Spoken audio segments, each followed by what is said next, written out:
Hi guys! Nakakauna ba tayo ng dragon fruit? Ang dragon fruit dili lang cute, mura nako. Pero grabe ni siya makahatag og health benefits sa atong lawas. So nakoy duha ka klase nga dragon fruit, white and red. Tan-aw ang kalainan. This one is a white dragon fruit.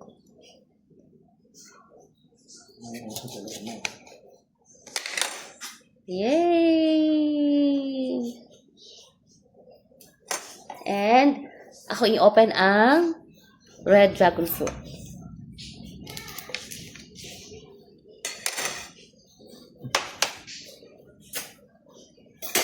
Wow!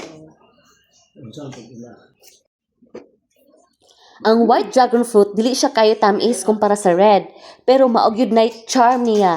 Light, refreshing, ug sakto lang nga tamis. Murag piras with a hint of kiwi.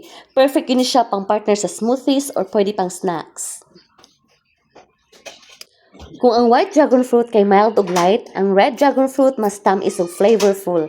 Mas juicy pud siya ug attractive tanawon tungod sa iyang deep red color. Daghan kay siya health benefits rich in antioxidants, vitamin C and fiber.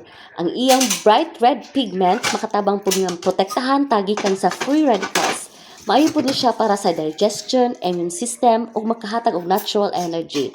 So guys, don't forget to like and share this video para daghan pa kayo ang ma-inspire nga mo kaon og healthy fruits. Bye!